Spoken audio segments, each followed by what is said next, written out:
Bonjour, je m'appelle Stéphane Yahish et je suis chasseur de stress. En réalité, je suis sophrologue, formateur et coach en mieux vivre au travail.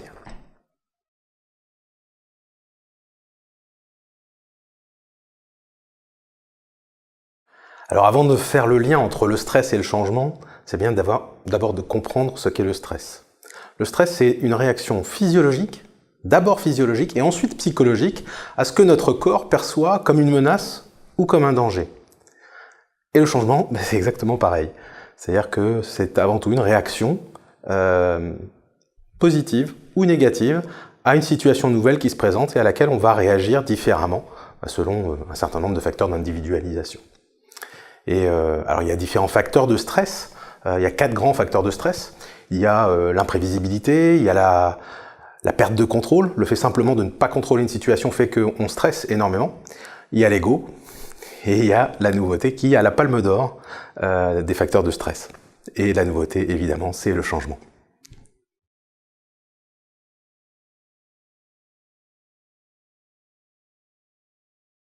Alors dans chaque situation de stress, chaque personne va avoir sa réponse très personnelle.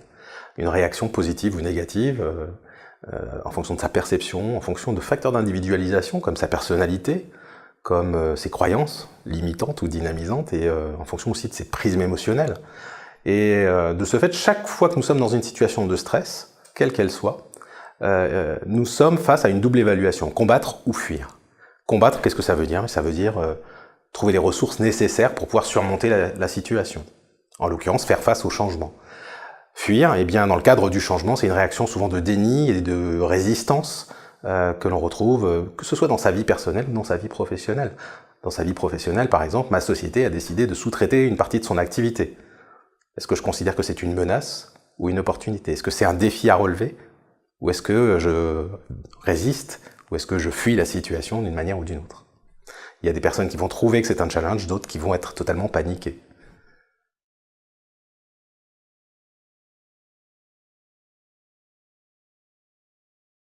Alors pourquoi le changement fait peur? Pour répondre à cette question, je vais vous raconter une histoire. C'est l'histoire d'une entreprise qui était filiale d'une société de service public, qui a été rachetée par un groupe américain. Et en l'espace de 5 ans, cette société a déménagé 3 fois, changé 3 fois d'identité visuelle et de nom, changé aussi de patron. Et ces grands changements n'ont pas été plus anxiogènes que les petits changements du quotidien. Lorsque cette société passait sur SAP, lorsque on a décidé de passer dans cette entreprise, de passer d'une imprimante par bureau à une imprimante par étage, de passer d'un bureau fermé à des open space. Ces petits changements du quotidien, enfin, qui étaient majeurs pour les personnes qui le vivaient, ont été vécus comme des événements douloureux et des changements douloureux. Pourquoi? Parce que ça les touchait personnellement. Les grands changements, eux, ils avaient été comme des personnes qui vivent en zone sismique. Ils se sont habitués aux secousses et ils attendaient la prochaine, simplement. Mais ce sont les petits changements vécus par la personne où elle va se dire « j'ai quelque chose à y perdre », qui va générer de la souffrance et une surcharge émotionnelle qui, elle-même, génère du stress.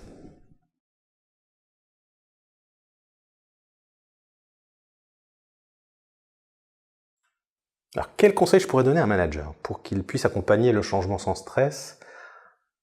D'abord, de gérer son propre stress. Un manager stressé est un manager stressant. Et un manager qui doit accompagner le changement doit être serein avec le changement.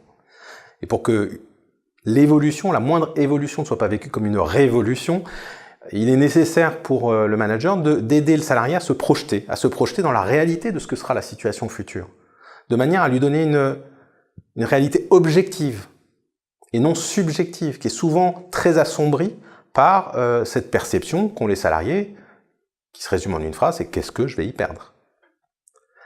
Donc le manager a un rôle essentiel dans l'accompagnement du changement sans stress, d'une part comprenant comment le stress est vécu par les salariés, comment lui-même vit son propre stress, et de cette manière-là, ça va l'aider, ça va lui permettre d'être beaucoup plus pédagogue dans la manière dont il va projeter les salariés dans leur changement.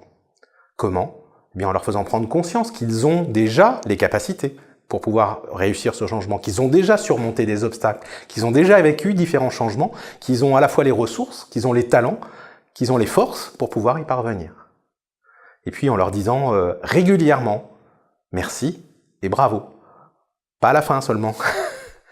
Et une entreprise qui réussit le changement, c'est une entreprise en effet qui sait dire merci et qui sait féliciter ses collaborateurs tout au long des phases de changement et pas seulement à la fin. Voilà.